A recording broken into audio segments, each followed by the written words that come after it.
नमस्कार साथियों, मैं योगेश महरिया क्लासेज के यूट्यूब चैनल पर आप सभी लोगों का तहे दिल से हार्दिक अभिनंदन करता हूं। हम बात कर रहे हैं घरेलू हिंसा से महिला संरक्षण अधिनियम 2005 के प्रावधानों के बारे में। घरेलू हिंसा से महिला संरक्षण अधिनियम 26 अक्टूबर 2006 को लागू होता है। इसमें 5 अध्याय 37 धाराओं का उल्लेख है। साथ ही में हम इन 37 धाराओं को डिटेल से पढ़ रहे हैं। तो आज हम धारा 12 के बारे में बात करने वाले हैं। तो चलिए टू द पॉइंट शुरू करते हैं। देखिए, सबसे पहले मैं यहाँ आपको बता दूं, जैसा कि धारा 12 हमसे सबसे पहला यही सवाल पूछा जाता है कि धारा 12 संबंधित है, तो आपके सामने आंसर होगा मजिस्ट्रेट को आवेदन, यानी कि घरेलू हिंसा से महिला संरक्षण अधिनियम के अंतर्गत मजिस्ट्रेट को एक आवेदन करने का जो प्रावधान किया गया है वो धारा 12 के अंतर्गत किया गया है। अब यहां से अगला सवाल हमसे एग्जामिनर पूछता है कि साहब जो है मजिस्ट्रेट को आवेदन कौन कौन कर सकता है। तो आपको याद रखना है, मुख्य रूप से यहां पर 3 व्यक्ति बताए गए हैं। सबसे पहले कौन, देखिए नंबर 1 व्यथित व्यक्ति, यानी कि जो व्यक्ति घरेलू हिंसा का शिकार है उसे व्यथित व्यक्ति इस एक्ट के अंतर्गत कहा गया है। तो यानी कि वो स्वयं यहाँ पर आवेदन कर सकता है या संरक्षण अधिकारी आवेदन कर सकता है व्यथित व्यक्ति की ओर से, या व्यथित व्यक्ति की ओर से कोई अन्य व्यक्ति। याद रखिए साथियों, यहां पर 3 यहां पर मुख्य रूप से प्रावधान किए गए हैं कि भाई कौन कौन आवेदन कर सकता है। व्यथित व्यक्ति कर सकता है, संरक्षण अधिकारी कर सकता है और व्यथित व्यक्ति की ओर से अन्य कोई व्यक्ति कर सकता है। तो हमसे एग्जामिनर यही पूछेगा और साथ में अगर ऑप्शन में उपरोक्त सभी होता है तो आपको याद रखना है ये तीनों व्यक्ति यहां पर आवेदन कर सकते हैं साथियों।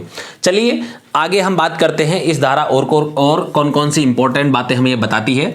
एक या अधिक अनुतोष प्राप्त करने के लिए, देखिए साथियों अनुतोष आप सभी को पता है इस एक्ट के अंतर्गत संरक्षण आदेश या हम बात करें अनुतोष प्राप्त करने के लिए मुख्य रूप से धारा 18 से लेकर 22 तक धाराओं का वर्णन है। और इन धाराओं में जो अनुतोष जो है इस धारा 12 के अधीन ही पारित किए जाएंगे। तो एक या एक से अधिक अनुतोष प्राप्त करने के लिए आवेदन प्रस्तुत कर सकेगा। ठीक है, कौन करेगा? 3 व्यक्ति करेंगे। किसके लिए? या तो कोई एक अनुतोष होने चाहिए या अधिक के लिए जो है आवेदन इस धारा के अंतर्गत वे करेंगे। अब आगे हम बात करें, परंतु मजिस्ट्रेट ऐसे आवेदन पर कोई आदेश, देखिए काफी इंपॉर्टेंट बात है, पारित करने से पहले प्राप्त घरेलू हिंसा की रिपोर्ट पर विचार कर सकेगा। देखिए घरेलू हिंसा की जो रिपोर्ट प्राप्त होगी किसको? मजिस्ट्रेट को। उस पर वो क्या करेगा?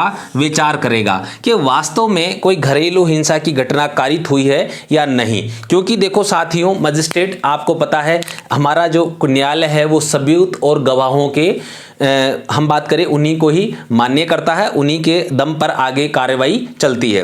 तो यहां हम बात करें जो रिपोर्ट प्राप्त होती है मुख्य रूप से मजिस्ट्रेट को, उस रिपोर्ट का अवलोकन करने के बाद में, उस पर विचार करने के बाद में ही इस प्रकार का कोई आदेश मजिस्ट्रेट पारित करेगा। तो यहां से सीधा रूप से आपसे यही सवाल पूछेगा कि धारा 12 के अंतर्गत धारा 12 किससे संबंधित है? मजिस्ट्रेट को आवेदन से संबंधित है।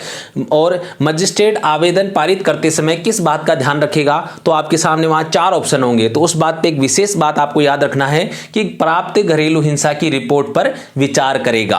ठीक है साथियों, चलिए आगे हम बात करते हैं।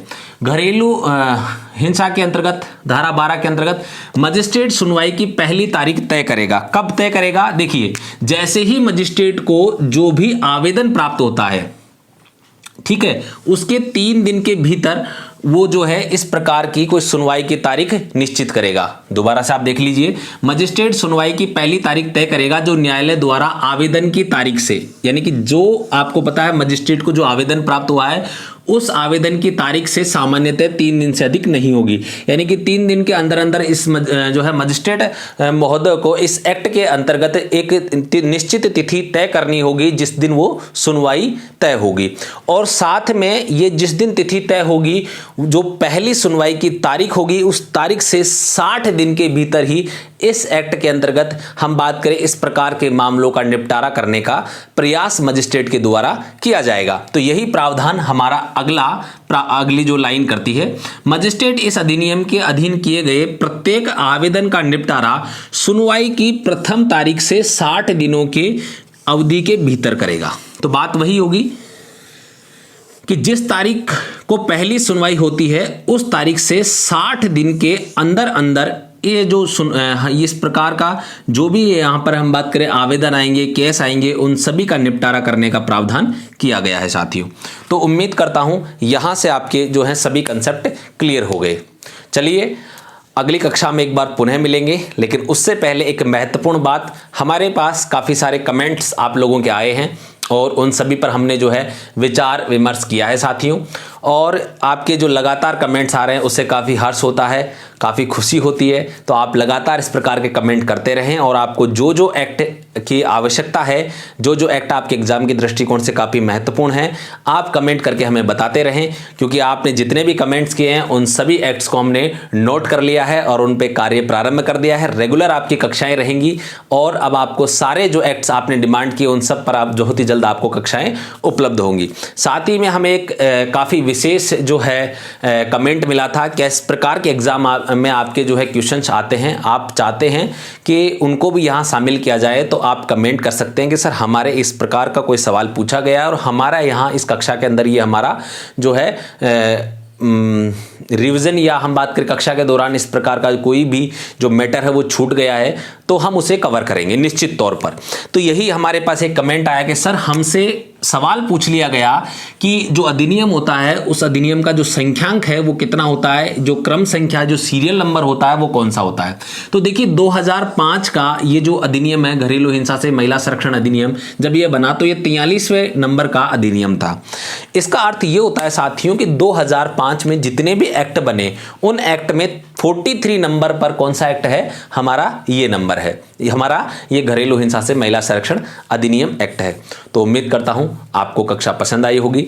तो लाइक शेयर एंड सब्सक्राइब जरूर करिए साथियों, क्योंकि आपका यही लाइक शेयर और जो है सब्सक्राइब हमारा मनोबल बढ़ाता है। जय हिंद साथियों।